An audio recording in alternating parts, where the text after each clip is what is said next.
আসসালামু আলাইকুম। সকল প্রশংসা মহান আল্লাহ তাআলার জন্য। আজকে আমি আপনাদের সাথে গুরুত্বপূর্ণ একটি বইয়ের কিছু অংশ পড়ার চেষ্টা করব।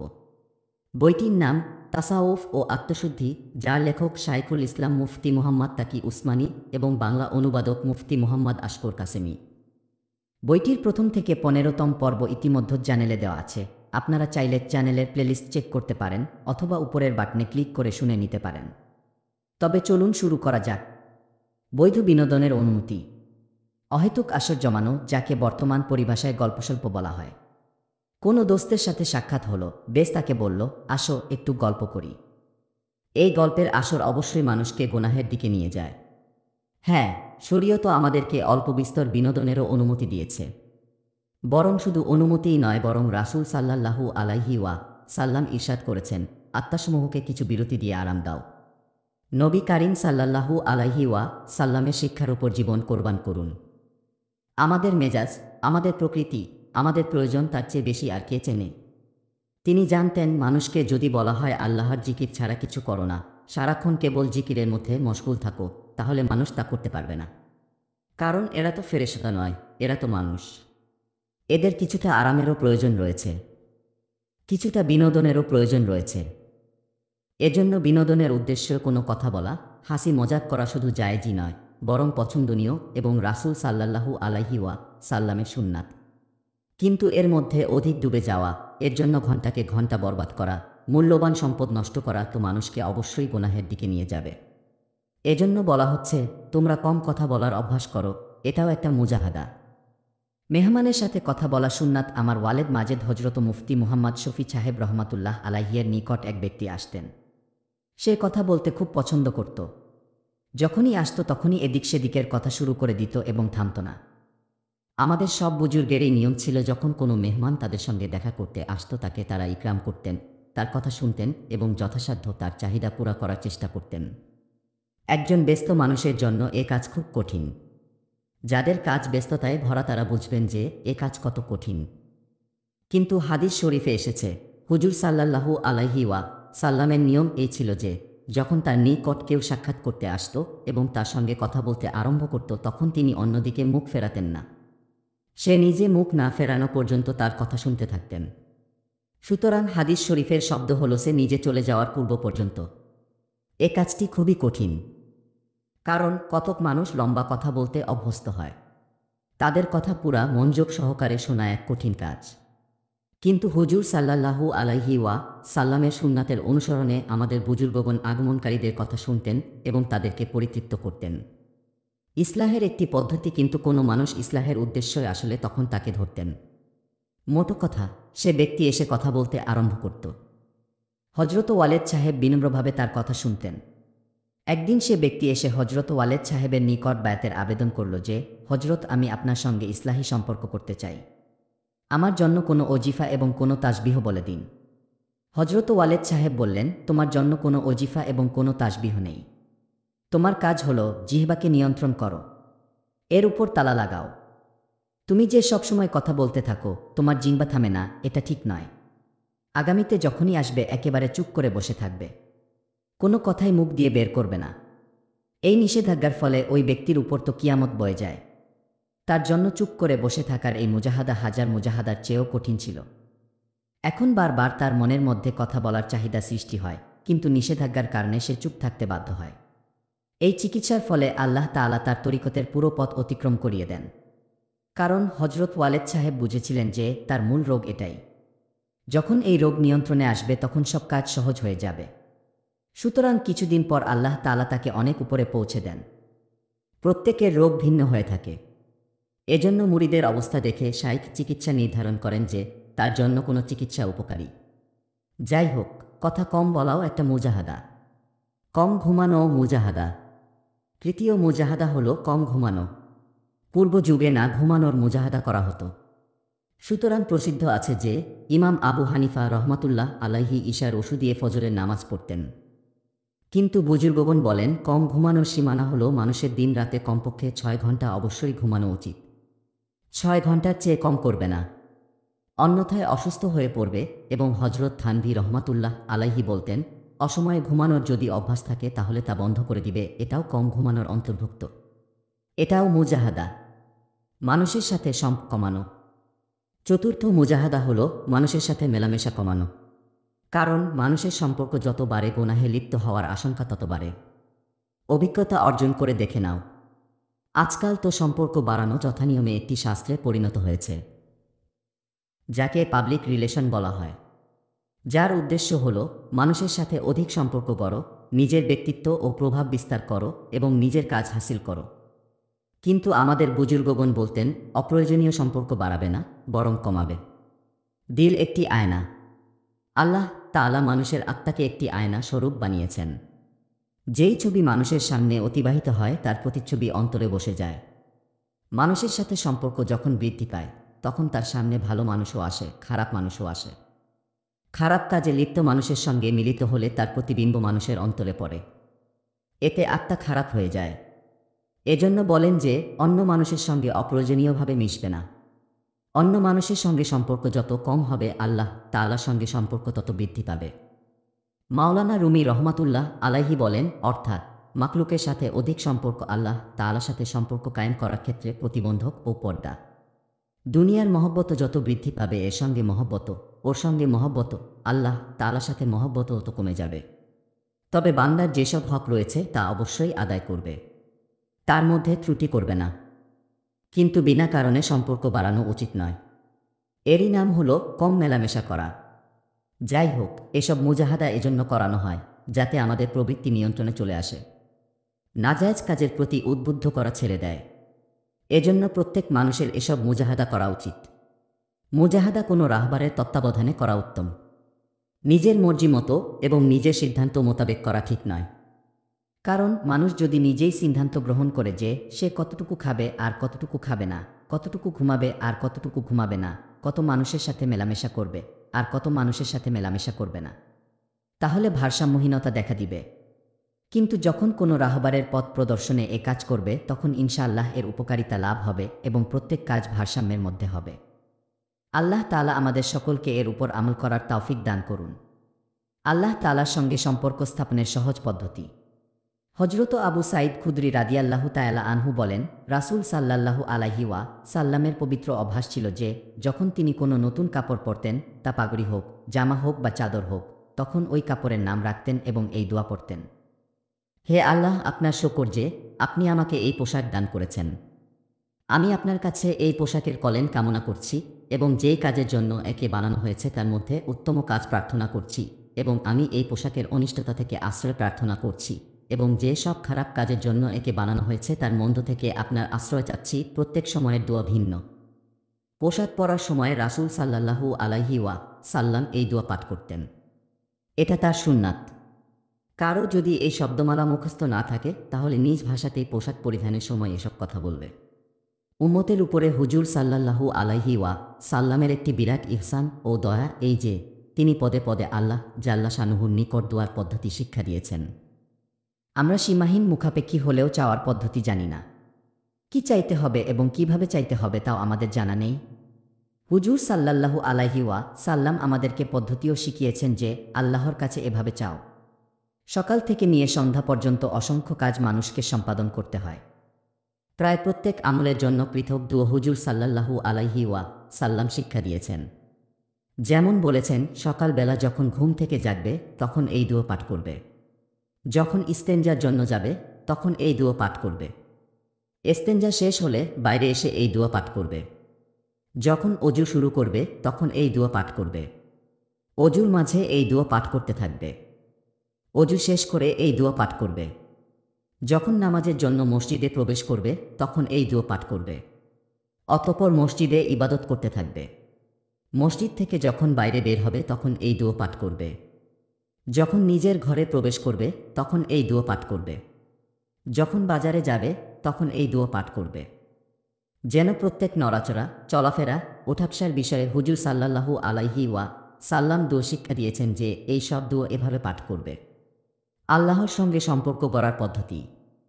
রাসূল সাল্লাল্লাহু আলাইহি ওয়া সাল্লাম প্রত্যেক চলাফেরা, ওঠাবসা, নড়াচড়ার সময় পৃথক পৃথক দোয়া কেন শিক্ষা দিলেন? এটা মূলত হুজুর সাল্লাল্লাহু আলাইহি ওয়া সাল্লাম আল্লাহ তাআলার সঙ্গে সম্পর্ক করার এক অব্যর্থ ব্যবস্থাপত্র দিয়েছেন। আল্লাহ তাআলার সঙ্গে সম্পর্ক করার সহজতম এবং সংক্ষিপ্ততম পথ হল সবসময় মানুষ আল্লাহ তাআলার কাছে চাইতে থাকবে এবং দোয়া করতে থাকবে। কুরআনে কারীম আমাদেরকে হুকুম দিয়েছে, হে ঈমানদারগণ, আল্লাহ তাআলাকে অধিক পরিমাণে স্মরণ করো, অধিক পরিমাণে তার জিকির করো। হুজুর সাল্লাল্লাহু আলাইহি সাল্লামকে এক ব্যক্তি জিজ্ঞাসা করল, হে আল্লাহর রাসূল, সবচেয়ে উত্তম আমল কোনটি? তিনি ইরশাদ করলেন, সবচেয়ে উত্তম আমল হল, অর্থাৎ তোমার জিহ্বা সবসময় যেন আল্লাহর জিকিরে সিক্ত থাকে, সবসময় যেন আল্লাহর জিকির অব্যাহত থাকে। সার কথা হল, কুরআনে কারীমও অধিক হারে জিকির করার হুকুম দিয়েছে এবং হুজুর সাল্লাল্লাহু আলাইহি সাল্লামও হাদিস শরীফে তার ফজিলতের বর্ণনা দিয়েছেন। আল্লাহ তাআলা জিকিরের মুখাপেক্ষী নন। এখন প্রশ্ন জাগে যে আল্লাহ তাআলা আমাদেরকে অধিক পরিমাণে জিকির করার হুকুম দিলেন কেন? আল্লাহ তাআলার কি আমাদের জিকির দ্বারা কোনো লাভ হয়? নাউজুবিল্লাহ। আল্লাহ তাআলার কি এ কথায় মজা লাগে যে আমার বান্দা আমার জিকির করছে? এর দ্বারা কি তার স্বাদ লাভ হয়? তার কোনো উপকার হয়? বলা বাহুল্য যে আল্লাহ তাআলার সম্পর্কে যার মারেফত আছে, তার উপর যার ঈমান আছে, সে এ কথা কল্পনাও করতে পারে না। কারণ সমস্ত জগৎ সবসময় প্রতি মুহূর্তে যদি আল্লাহ তাআলার জিকির করতে থাকে, তাহলে তার বরত্ব, তার প্রতিপত্তি এবং তার শ্রেষ্ঠত্ব সামান্যতম বৃদ্ধি পাবে না। আর যদি নাউজুবিল্লাহ সারা জগৎ মিলে এ কথার অঙ্গীকার করে যে আল্লাহ তাআলার জিকির করবে না, আল্লাহ তাআলাকে বিস্মৃত হবে, জিকির থেকে গাফেল থাকবে, গুনাহ কাজে লিপ্ত থাকবে, নাফরমানির মধ্যে লিপ্ত থাকবে, তাহলেও আল্লাহর বরত্ব এবং শ্রেষ্ঠত্বের মধ্যে সামান্যতম হ্রাস পাবে না। আল্লাহর মহান সত্তা তো বেনিয়াজ ও মুখাপেক্ষী, আল্লাহর সামাদ। তিনি আমাদের জিকির থেকেও অমুখাপেক্ষী, আমাদের সিজদা থেকেও অমুখাপেক্ষী, আমাদের তাসবিহ থেকেও অমুখাপেক্ষী, আমাদের জিকিরেরও তার কোনো প্রয়োজন নেই। আল্লাহ তাআলা থেকে গাফল তো সমস্ত গুনাহের মূল। তাহলে যে অধিক হারে আল্লাহ তাআলার জিকির করতে বলা হচ্ছে, এর দ্বারা মূলত আমাদেরই লাভ। কারণ দুনিয়াতে যত অপরাধ, যত অপকর্ম এবং যত মন্দ কাজ সংঘটিত হচ্ছে, এ সবগুলোর মূল যদি দেখা হয় তা হবে আল্লাহ তাআলার থেকে গাফলত। যখন মানুষ আল্লাহর স্মরণ থেকে গাফেল হয়ে যায়, আল্লাহকে ভুলে যায়, তখন গুনাহে লিপ্ত হয়। তবে যদি আল্লাহ তাআলার স্মরণ অন্তরে থাকে, আল্লাহর জিকির অন্তরে থাকে এবং আল্লাহর সামনে জবাব দেওয়ার অনুভূতি অন্তরে জাগ্রত থাকে যে একদিন আল্লাহ তাআলার সামনে আমাকে দাঁড়াতে হবে, তখন আর গুনাহ সংঘটিত হবে না। চোর যখন চুরি করে তখন সে আল্লাহর স্মরণ থেকে গাফেল থাকে। আল্লাহর স্মরণ যদি তার অন্তরে থাকত, তাহলে চুরি করত না। ব্যভিচারকারী যখন ব্যভিচার করে তখন সে আল্লাহর স্মরণ থেকে গাফেল থাকে। আল্লাহর স্মরণ থেকে যদি গাফেল না হতো, তাহলে ব্যভিচারে লিপ্ত হতে পারত না। এ বিষয়টি হুজুর সাল্লাল্লাহু আলাইহি সাল্লাম এভাবে বলেছেন, অর্থাৎ যখন ব্যভিচারকারী ব্যভিচার করে তখন সে ঈমানদার থাকে না। সে সময় ঈমানদার না থাকার অর্থ হল সে সময় তার ঈমান উপস্থিত থাকে না। আল্লাহ তাআলার স্মরণ এবং তার জিকির উপস্থিত থাকে না। যখন চোর চুরি করে তখন সে ঈমানদার থাকে না, অর্থাৎ ওই সময় আল্লাহ তাআলার স্মরণ তার অন্তরে থাকে না। যদি ওই সময় আল্লাহ তাআলার স্মরণ অন্তরে থাকত, তাহলে সে গুনাহে লিপ্ত হতো না। এজন্য সমস্ত মন্দ কাজ, সমস্ত অন্যায় অত্যাচার, সমস্ত দুর্নীতি যা দুনিয়াতে ঘটছে, সব কিছুর ভিত্তি হল আল্লাহর জিকির থেকে গাফলতি। আল্লাহ কোথায় গেছেন? হযরত ওমর ফারুক রাদিয়াল্লাহু তাআলা আনহু একবার সফরে যাচ্ছিলেন। বনের মধ্যে সফর ছিল। তখন বর্তমান যুগের মতো হোটেলের ব্যবস্থা ছিল না। যখন ক্ষুধা লাগল এবং পাথে শেষ হয়ে গেল, তখন তিনি জনপদ তালাশ করলেন। পাশে কোনো জনপদ থাকলে সেখানে গিয়ে খানা খাবেন। তালাশ করে দেখলেন ছাগলের একটি পাল বিচরণ করছে। তিনি নিকটে গিয়ে রাখালকে তালাশ করলেন। তার সঙ্গে দেখা করে বললেন, আমি মুসাফির, আমার ক্ষুধা লেগেছে, বকরির দুধ বের করে আমাকে দাও এবং আমার থেকে তার দাম নিয়ে নাও, যাতে আমি দুধ পান করে নিজের ক্ষুধা নিবারণ করতে পারি। এটা ওই জামানার কথা যখন হযরত ওমর রাদিয়াল্লাহু তাআলা আনহু অর্ধেক পৃথিবীর অধিক এলাকার শাসক ছিলেন, বাদশাহ ছিলেন। উত্তরে রাখাল বলল, জনাব, আমি আপনাকে অবশ্যই দুধ দিতাম, কিন্তু ব্যাপার হলো এ ছাগলগুলো আমার নয়, এগুলো আমার মালিকের ছাগল। তিনি আমাকে শুধু চরানোর জন্য দিয়েছেন, এজন্য এ ছাগলগুলো আমার নিকট আমানত, দুধও আমার নিকট আমানত। এজন্য মালিকের অনুমতি ছাড়া এ দুধ দেওয়ার অধিকার আমার নেই, আমি অক্ষম। হযরত ওমর রাদিয়াল্লাহু তাআলা আনহুয়ের অন্তরে চিন্তা জাগল, এ রাখালের একটু পরীক্ষা নেই। হযরত ওমর রাদিয়াল্লাহু তাআলা আনহু রাখালকে বললেন, আমি তোমাকে একটি ব্যবস্থা বলে দিচ্ছি, তুমি সেই অনুপাতে কাজ করলে তোমারও লাভ আমারও লাভ। রাখাল বলল, সেটা কি? হজরত ওমর রাদিয়াল্লাহু তাআলা আনহু বললেন, তুমি এক কাজ করো, একটা বকরি আমার কাছে বিক্রি করে তার মূল্য আমার থেকে নিয়ে নাও। এর দ্বারা আমার লাভ এই হবে যে বকরিটাকে আমি সাথে রাখব এবং যখন প্রয়োজন হবে তার দুধ পান করব। আর তোমার লাভ এই হবে যে তুমি বকরির দাম পেয়ে যাবে। আর মালিক যখন জিজ্ঞাসা করবে বকরি কি হয়েছে, তখন তুমি বলবে বাঘে নিয়ে গেছে। কারণ এ ধরনের ঘটনা বনের মধ্যে ঘটেই থাকে, এজন্য সে বিশ্বাস করবে। এতে তোমারও কল্যাণ হবে, আমারও কল্যাণ হবে। রাখাল এ ব্যবস্থা শুনে সাথে সাথে বলল, তাহলে আল্লাহ কোথায় গেছেন? অর্থাৎ এসব কাজ করলে আমার মালিক তো দেখবে না, কিন্তু আল্লাহ তাআলা তো দেখবেন। এসব কিছু মূলত মিথ্যা এবং ধোঁকা। আল্লাহর সামনে কি উত্তর দেব? জিকির থেকে গাফলতির ফলে অপরাধ বেড়ে গেছে। এটা হলো আল্লাহর জিকির, আল্লাহর স্মরণ, যা অন্তরে এমনভাবে বসে গেছে যে বনের নির্জনেও এবং রাতের অন্ধকারেও আত্মা আল্লাহ তাআলার জিকির থেকে শূন্য হয়নি। যাই হোক, হজরত ওমর ফারুক রাদিয়াল্লাহু তাআলা আনহু রাখালের উত্তর শুনে বললেন, তোমাদের মতো মানুষ যতদিন এ পৃথিবীতে থাকবে, যতক্ষণ পর্যন্ত আল্লাহ তাআলার সামনে হাজির হয়ে জবাব দেওয়ার অনুভূতি অন্তরে জাগ্রত থাকবে, ততক্ষণ পর্যন্ত এ পৃথিবীতে জুলুম হবে না। কারণ জবাবদিহিতার অনুভূতি নির্জনেও মানুষের অন্তরে পাহারা বসিয়ে থাকে। আর এ অনুভূতি অবশিষ্ট না থাকলে কি পরিণতি হয় তা আপনারা দেখছেন। পুলিশের সংখ্যা বৃদ্ধি পাচ্ছে, বিভিন্ন অধিদপ্তর বৃদ্ধি পাচ্ছে, আদালতে অন্তহীন এক ধারা চলছে, সৈন্য নিয়োজিত আছে, গলিতে গলিতে পাহারা বসানো আছে, এরপরেও ডাকাতি হচ্ছে, মানুষের জানমাল ও সম্মানের উপর আক্রমণ হচ্ছে, অপরাধ বৃদ্ধি পাচ্ছে। এসব কেন হচ্ছে? এ কারণে যে আল্লাহ তাআলার স্মরণ অন্তরে না বসানো পর্যন্ত অপরাধের মূল বিলুপ্ত হতে পারে না। আল্লাহ তাআলার সামনে হাজির হওয়ার অনুভূতি অন্তরে না থাকলে অপরাধের মূল বিলুপ্ত করা সম্ভব নয়। আল্লাহর ভয়ের বাতি অন্তরে না জ্বালানো পর্যন্ত হাজার পাহারা বসান, হাজার সৈন্য নিয়োগ দেন, কিন্তু অপরাধ বন্ধ হবে না। চোখের আড়াল হলেই অপরাধ সংঘটিত হবে। বরং যে চোখ হেফাজতের জন্য নিয়োজিত ছিল সেই চোখই অপরাধ করছে। মানুষের জানমালের নিরাপত্তার জন্য যাকে বসানো হয়েছিল সেই মানুষের জানমালের উপর ডাকাতি করছে। এর জন্য যতক্ষণ পর্যন্ত আল্লাহর জিকির এবং তার স্মরণ অন্তরে না থাকবে, জবাবদিহিতার অনুভূতি অন্তরে না থাকবে, সে পর্যন্ত অপরাধ নির্মূল হবে না। অপরাধ নির্মূল করেছেন রাসূল সাল্লাল্লাহু আলাইহি ওয়াসাল্লাম।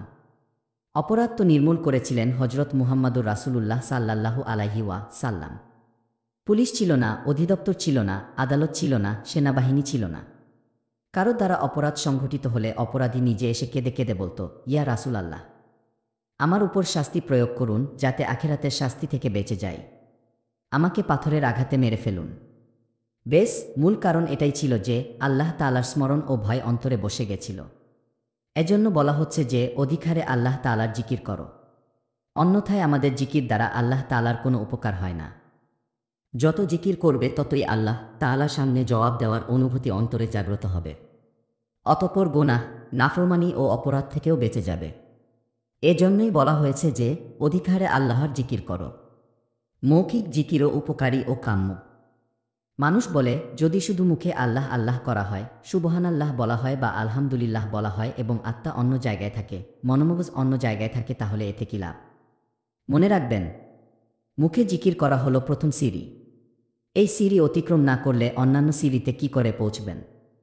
সারা জীবনেও পৌঁছতে পারবেন না।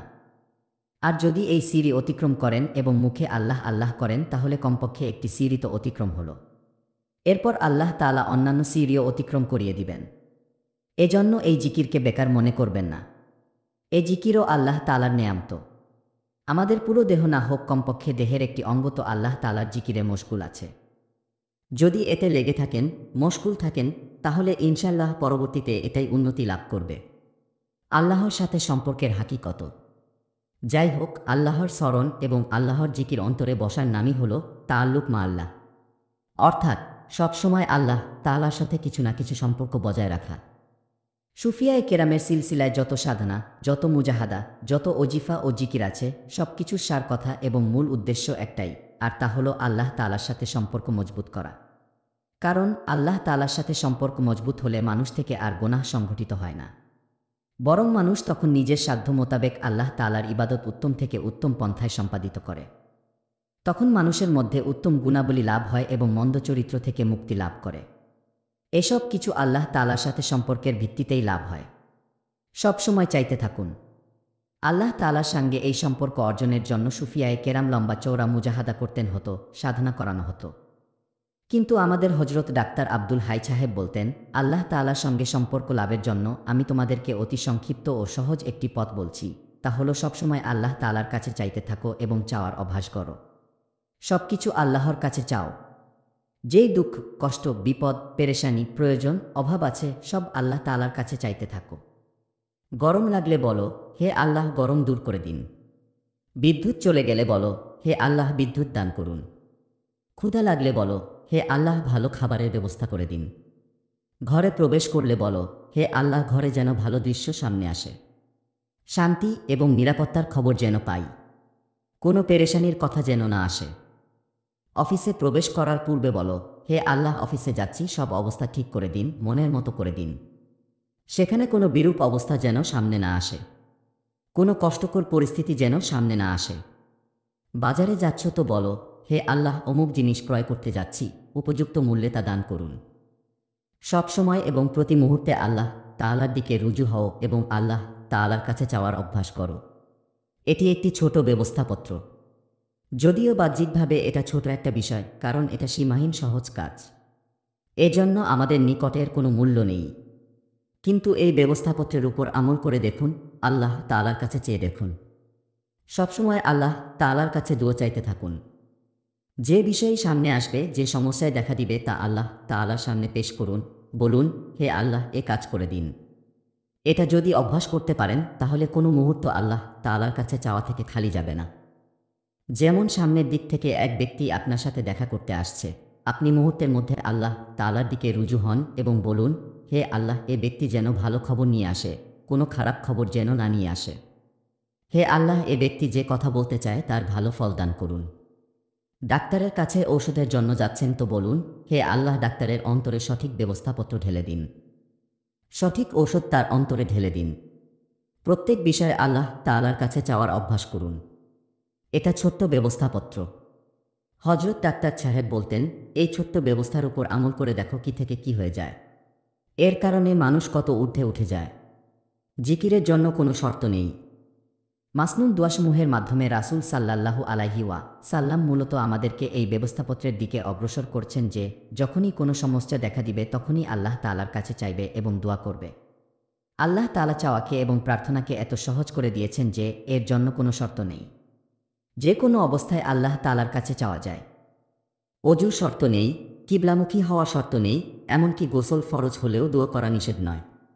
যদিও এ অবস্থায় কুরআনে কারীম তিলাওয়াত জায়েজ নেই, কিন্তু দোয়া করা যায়। এমনকি পেশাব পায়খানার সময় মৌখিকভাবে তো কোনো জিকির করা উচিত, কিন্তু তখনও মনে মনে জিকির করতে কোনো বাধা নেই। যাই হোক, আল্লাহ তাআলা জিকিরকে এত সহজ করে দিয়েছেন যে এর জন্য কোনো শর্ত আরোপ করেননি। এর জন্য কোনো বিশেষ পদ্ধতি দেননি। সুযোগ সুবিধা হলে অজুর সাথে কিবলামুখী হয়ে হাত উঠিয়ে দোয়া করুন। যদি এমন সুযোগ না থাকে তাহলে অজুর শর্ত নেই, হাত উঠানোর শর্ত নেই, মুখে বলার শর্ত নেই, অন্তরে অন্তরে আল্লাহর কাছে চান, হে আল্লাহ আমার এ কাজটি করে দিন। হজরত থানভী বলেন, যখন কোনো মানুষ প্রশ্ন করতে এসে বলে, হজরত একটি কথা জিজ্ঞাসা করব, তখন সাথে সাথে মনে মনে আল্লাহর দিকে মনোযোগী হয়ে দোয়া করি, হে আল্লাহ জানা নেই এই ব্যক্তি কি জিজ্ঞাসা করবে। হে আল্লাহ তার প্রশ্নের সঠিক উত্তর আমার অন্তরে ঢেলে দিন এবং কখনোই এর ব্যতিক্রম হয় না। সবসময় আমি এর উপর আমল করি। মাসনুন দুয়ার গুরুত্ব। প্রত্যেক জায়গায় আল্লাহ তাআলার কাছে চাওয়ার পদ্ধতি হুজুর সাল্লাল্লাহু আলাইহি সাল্লাম এভাবে শিখিয়েছেন যে, চাওয়ার বিশেষ বিশেষ জায়গা বলে দিয়েছেন যে এই জায়গায় অবশ্যই চাও। হুজুর সাল্লাল্লাহু আলাইহি সাল্লামের এই বিরাট দয়ার জন্য নিজেকে কতাওবান করুন যে তিনি দোয়া করাও শিখিয়েছেন। আরে তুমি কি চাইবে, কিভাবে চাইবে, কোনো শব্দে চাইবে? তোমার তো চাওয়ার পদ্ধতিও জানা নেই। এই চাওয়ার পদ্ধতিও আমি তোমাদেরকে বলে দিচ্ছি। এটা চাও, এভাবে চাও, এই ভাষায় চাও। এসব কিছু হুজুর সাল্লাল্লাহু আলাইহি সাল্লাম শিক্ষা দিয়েছেন। এখন আমাদের কাজ হলো এ সমস্ত দোয়া মুখস্থ করা এবং যথাসময়ে মনোযোগ সহকারে এসব দোয়া করা। আমাদের কাজ মাত্র এতটুকু। সব কাজ হুজুর সাল্লাল্লাহু আলাইহি সাল্লাম করে গেছেন। উম্মতের সামনে পাকানো রুটি দিয়ে গেছেন। এখন উম্মতের কাজ হলো রুটি উঠিয়ে গলাধকরণ করা। আমাদের দ্বারা এতটুকু কাজও হয় না। ওলামায়ে কেরাম দোয়ায়ে মাছুরা এবং মাসনুন দোয়ার নামে অসংখ্য কিতাব লিখে দিয়েছেন এবং তার মধ্যে এসব দোয়া একত্রিত করেছেন, যাতে প্রত্যেক মুসলিম সহজে এগুলোকে মুখস্থ করতে পারে। আগের যুগে মুসলিম পরিবারের রেওয়াজ ছিল, যখন বাচ্চারা কথা বলতে আরম্ভ করত তখন সর্বপ্রথম এসব দোয়া শেখানো হতো যে, বেটা বিসমিল্লাহ পরে খানা খাও, খানা খাওয়ার পর এই দোয়া পড়ো, বিছানায় গিয়ে এই দোয়া পড়ো, কাপড় পরে এই দোয়া পড়ো। এর ফলে এসব কাজের জন্য ক্লাস করার প্রয়োজন পড়ত না। আর শিশুকালের স্মরণশক্তি এমন হয় যে পাথরের উপর অঙ্কন করার মতো সারা জীবন মনে থাকে। বয়স বেড়ে গেলে মুখস্থ করা সহজ নয়। যাই হোক, এই কাজ করতে হবে। প্রত্যেক মুসলিম একে গনিমত মনে করবে। এ সমস্ত মাসনুন দোয়া লম্বা চওড়া নয়, বরং ছোট ছোট দোয়া। প্রতিদিন এসব দোয়ার মধ্যে থেকে একটি করে মুখস্থ করুন। এরপর দেখুন আল্লাহ তাআলা তার কি পরিমাণ নূর এবং বরকত দান করেন। আল্লাহ তাআলা আমাদের সকলকে সবসময় তার জিকিরে মশগুল থাকার তৌফিক দান করুন। আমিন। ওয়াসওয়াসার প্রতিকার। হযরত আব্দুল্লাহ ইবনে মাসুদ রাদিয়াল্লাহু তাআলা আনহু বলেন, রাসূলুল্লাহ সাল্লাল্লাহু আলাইহি সাল্লামের নিকট ওয়াসওয়াসা সম্পর্কে জিজ্ঞাসা করা হলো যে, অন্তরে কুফর, শিরক এবং ফিস্ক ও ফুজুরের যে সব ওয়াসওয়াসা আসে তার বিধান কি?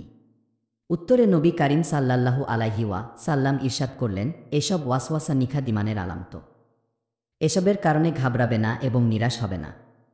এসবের কারণে অধিক পেরেশান হবে না, কারণ এটা নিখাদ ঈমানের আলামত। এক সাহাবী নবী কারীম সাল্লাল্লাহু আলাইহি সাল্লামকে জিজ্ঞাসা করলেন, হে আল্লাহর রাসূল, কতক সময় আমাদের অন্তরে এমন সব চিন্তা এবং ওয়াসওয়াসা আসে যে সেগুলো মুখে উচ্চারণ করার তুলনায় জলে কয়লা হয়ে যাওয়া অধিক পছন্দনীয়। অর্থাৎ এসব চিন্তার কথা মুখে আনা আগুনে জ্বলে যাওয়ার চেয়ে অধিক খারাপ লাগে। উত্তরে রাসূল সাল্লাল্লাহু আলাইহি সাল্লাম বললেন, এটা তো ঈমানের আলামত, শয়তান ঈমান চোর। হযরত হাজী ইমদাদুল্লাহ মুহাজিরে মাক্কি রহমাতুল্লাহ আলাইহি এই হাদিসের ব্যাখ্যা দিয়ে বলতেন যে, ওয়াসওয়াসা হলো শয়তানের কাজ। শয়তানই মানুষের অন্তরে ওয়াসওয়াসা দিয়ে থাকে। শয়তান হলো ঈমান চোর। সে আপনার ঈমানের উপর ডাকাতি করতে চায়। যে ঘরে সম্পদ থাকে, চোর এবং ডাকাত সেই ঘরে ডাকাতি করে। যদি সম্পদই না থাকে তাহলে ডাকাত ডাকাতি করবে না।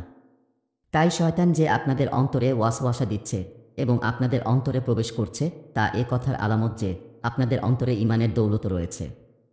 যদি ঈমানের দৌলত না থাকত তাহলে এই ডাকাত আপনাদের ঘরে প্রবেশ করত না। এজন্য ওয়াসওয়াসার কারণে ঘাবড়াবেন না। আপনি যে বলছেন আমার অন্তরে এমন সব ওয়াসওয়াসা আসে, তা প্রকাশ করার তুলনায় জ্বলে মরে যাওয়া অধিক পছন্দনীয়। এ কথা আপনার ভিতর থেকে আপনার ঈমান বলছে। আপনার ঈমান বলছে যে এই কথা মুখে প্রকাশ করা যাবে না। অন্তরে ঈমান না থাকলে এমন হতো না। এজন্য হুজুর সাল্লাল্লাহু আলাইহি সাল্লাম বলেন যে এটা তো একান্ত ঈমানের আলামত। ওয়াসওয়াসার কারণে পাকড়াও করা হবে না। এক হাদিসে রাসূল সাল্লাল্লাহু আলাইহি সাল্লাম বলেন, আল্লাহ তাআলা শকর যে তিনি শয়তানের ষড়যন্ত্র এবং জালকে ওয়াসওয়াসার সীমা পর্যন্ত সীমাবদ্ধ করে দিয়েছেন, এর চেয়ে সামনে অগ্রসর হতে দেননি। অর্থাৎ আল্লাহ তাআলার বিশেষ অনুগ্রহ যে শয়তানের চেষ্টা তোমার উপর এর চেয়ে অধিক কার্যকর হয় না। অপর এক হাদিসে হুজুর সাল্লাল্লাহু আলাইহি সাল্লাম ইরশাদ করেন, আল্লাহ তাআলা আমার উম্মতের অন্তরে উদিত ওয়াসওয়াসাসমূহ মাফ করে দিয়েছেন। অর্থাৎ এগুলোর জন্য পাকড়াও করবেন না, তবে সে অনুপাতে আমল করলে পাকড়াও করা হবে। আকীদা সম্পর্কে অনাহুত চিন্তা। ওয়াসওয়াসা দুই প্রকারের হয়ে থাকে। এক হয়ে থাকে আকীদা সম্পর্কে ওয়াসওয়াসা, অর্থাৎ শয়তান আল্লাহ তাআলার জাত ও আখেরাতের বিষয়ে অন্তরে ওয়াসওয়াসা দেয় যে জানা নেই আখেরাত আসলেও আছে কি নাই। এ ধরনের ওয়াসওয়াসা সম্পর্কে তো হুজুর সাল্লাল্লাহু আলাইহি সাল্লাম নিজে বলেছেন যে তুমি নিজের আকীদা ঠিক রাখলে এরপর এ সমস্ত অনাহুত চিন্তা বা ওয়াসওয়াসা যতই আসুক না কেন, এজন্য ইনশাআল্লাহ পাকড়াও করা হবে না এবং এসব চিন্তার কারণে মানুষ কাফেরও হবে না। এসব চিন্তার কারণে কতক মানুষ মনে করে যে আমি শয়তান হয়ে গেছি, আমি কাফের হয়ে গেছি। মনে রাখবেন, এসব ওয়াসওয়াসা অন্তরে আসার দ্বারা কিছু হয় না, যে পর্যন্ত মানুষ নিজের মন, নিজের জিহ্বা এবং নিজের আমলে মুমিন থাকে। এজন্য এ ব্যাপারে মানুষের নিশ্চিন্ত থাকা উচিত। গোনাহের চিন্তা। দ্বিতীয় হল গোনাহ করার এবং পাপ কাজ করার ওয়াসওয়াসা ও খেয়াল আসা। যেমন অন্তরে এই খেয়াল আসলো যে অমুক গোনাহটি করি। কোনো গোনাহের দিকে মন ধাবিত হলো এবং তার দিকে আকর্ষণ সৃষ্টি হলো। যদি অন্তরে শুধু চিন্তা আসে তবে এজন্য ইনশাআল্লাহ পাকড়াও করা হবে না, যে পর্যন্ত চিন্তা ও ওয়াসওয়াসা অনুপাতে কাজ না করবে। কিন্তু যদি গোনাহের চাহিদা অনুপাতে আমল করে তাহলে এটা পাকড়াও যোগ্য হয়ে যাবে। এজন্য পাকড়াও করা হবে। তাই যখনই কোনো গুনাহের খেয়াল বা ওয়াসওয়াসা আসবে যে অমুক গুনাহটি করি, অবিলম্বে আল্লাহ তাআলার কাছে পানাহ চাইবে যে, হে আল্লাহ, আমার অন্তরে এই গুনাহের চিন্তা আসছে, আমি আপনার কাছে এ থেকে পানাহ চাচ্ছি, আপনি আমাকে এই গুনাহ থেকে রক্ষা করুন। এভাবে এই অনাহুত চিন্তা ও ওয়াসওয়াসাকে প্রতিহত করবে। মন্দ চিন্তার সময় আল্লাহর দিকে প্রত্যাবর্তন করুন। হজরত ইউসুফ আলাইহিস সালামের ঘটনা কুরআনে কারিমে উল্লেখ আছে যে, তিনি যখন পরীক্ষায় আক্রান্ত হন এবং সেই পরীক্ষার ফলে অন্তরে গুনাহের কিছু ওয়াসওয়াসা আসে, কারণ তিনি তো মানুষই ছিলেন, তখন তিনি আল্লাহর কাছে এই দোয়া করেন, যদি আপনি আমাকে তাদের চক্রান্ত থেকে হেফাজত না করেন, তাহলে আমার আত্মাও তাদের দিকে আকৃষ্ট হবে, আর যারা অজ্ঞতাপূর্ণ কাজ করে আমি তাদের অন্তর্ভুক্ত হয়ে যাব। অর্থাৎ, হে আল্লাহ, আপনি যদি ওইসব মহিলার চক্রান্তকে আমার থেকে দূর করে না দেন, তাহলে আমিও তো একজন মানুষ, আমি তাদের দিকে আকৃষ্ট হয়ে যাব, ফলে জাহিলদের অন্তর্ভুক্ত হব। এজন্য ওইসব মহিলাদের চক্রান্তকে আমার থেকে দূর করে দিন। যখনই কোনো গোনাহের চিন্তা বা ওয়াসওয়াসার চাহিদা অন্তরে সৃষ্টি হবে, সাথে সাথে আল্লাহ দিকে প্রত্যাবর্তন করে তার নিকট আশ্রয় চাইবে যে, হে আল্লাহ, আপনি অনুগ্রহ করে আমাকে এই গোনাহ থেকে হেফাজত করুন। এবং তখন নিজের হিম্মতকে জীবন্ত করবে যে, আমি গোনাহের এই চাহিদার উপর আমল করব না। যদি এ কাজ করেন তাহলে ইনশাআল্লাহ এসব অনাহুত চিন্তা এবং ওয়াসওয়াসার কারণে কোনো ক্ষতি হবে না। নামাজের মধ্যে উদিত বিভিন্ন চিন্তার বিধান। ওয়াসওয়াসার তৃতীয় প্রকার যদিও মুবাহ বা বৈধ, কারণ তা কোনো গুনাহের চিন্তা নয়, কিন্তু সে চিন্তা মানুষকে ইবাদত এবং আনুগত্যের দিকে মনোযোগী হওয়া থেকে বাধা সৃষ্টি করে। যেমন নামাজে নিয়ত বাধার সাথে সাথে সারা দুনিয়ার চিন্তা চক্রের মতো ঘুরতে আরম্ভ করে। সে সব গুনাহের চিন্তা না হলেও, যেমন খানাপিনার চিন্তা, বিবি বাচ্চার চিন্তা, নিজের রুজির চিন্তা, ব্যবসার চিন্তা, এ সমস্ত চিন্তা মৌলিকভাবে গুনাহের নয়, কিন্তু এসব চিন্তার কারণে মন নামাজের দিকে ধাবিত হতে পারে না। এসব চিন্তার কারণে খুশুর মধ্যে প্রতিবন্ধকতা সৃষ্টি হয়। তাই এসব চিন্তা যেগুলো অনিচ্ছাকৃতভাবে আসে এবং তার মধ্যে মানুষের ইচ্ছার কোনো দখল থাকে না, ইনশাআল্লাহ সেগুলোর কারণে পাকড়াও করা হবে না, বরং তা মাফ। তবে নিজে ইচ্ছা করে নামাজের মধ্যে বিভিন্ন চিন্তা জাগ্রত করবে না এবং সেদিকে মনোযোগ দিবে না, বরং আল্লাহু আকবার বলে যখন নামাজ শুরু করবে তখন মনকে নামাজের দিকে আকৃষ্ট করবে, মনোযোগী করবে। যখন ছানা পড়বে তার দিকে ধ্যান দিবে এবং যখন সূরা ফাতিহা পড়তে আরম্ভ করবে তখন তার দিকে মনোযোগ দিবে। এরপর মনোযোগ দেওয়া সত্ত্বেও অনিচ্ছাকৃতভাবে অন্যদিকে যদি সরে যায় এবং বিভিন্ন অনাহুত চিন্তা জাগতে থাকে, তাহলে ইনশাআল্লাহ এজন্য পাকড়াও করা হবে না। কিন্তু যেই মাত্র সতর্ক হবে যে আমি তো অন্যমনস্ক হয়ে গেছি, তখন পুনরায় নামাজের দিকে মনকে ফিরিয়ে আনবে, নামাজের শব্দ এবং জিকিরের দিকে ফিরিয়ে আনবে, বারবার এইভাবে করতে থাকবে। তাহলে ইনশাআল্লাহ এসব চিন্তা আর আগমন হ্রাস পেতে থাকবে এবং এর মাধ্যমে আল্লাহ তাআলা খুশি দান করবেন। নামাজের অবমূল্যায়ন করবেন না। যাই হোক, নামাজের মধ্যে যে সব চিন্তা আসে সেগুলোর কারণে অনেক মানুষ খুব বেশি পেরেশান হয় এবং মনে করে যে আমার নামাজ তো ওঠা বসা মাত্র, এর মধ্যে কোনো প্রাণ নেই। মনে রাখবেন, নামাজের এমন অবমূল্যায়ন করা উচিত নয়। আরে এটা তো আল্লাহ তাআলার দয়া যে তিনি আপনাকে নামাজ পড়ার তৌফিক দান করেছেন। এর জন্য আল্লাহ তাআলার শুকর আদায় করুন এবং এসব চিন্তার কারণে নিজের নামাজকে বেকার মনে করবেন না। নামাজের তৌফিক পাওয়া তো আল্লাহ তাআলার নেয়ামত। এসব অনিচ্ছাকৃত চিন্তার কারণে ইনশাআল্লাহ আপনাকে পাকড়াও করা হবে না। তবে স্বেচ্ছায় নামাজের মধ্যে বিভিন্ন চিন্তা আনবে না। সুপ্রিয় শ্রোতা মণ্ডলী, ১৬তম পর্বের ভিডিও আজকের মতো এখানেই শেষ করছি। ১৭তম পর্বটি শুনতে আমাদের চ্যানেল ভিজিট করুন। ধন্যবাদ আমাদের পাশে থাকার জন্য।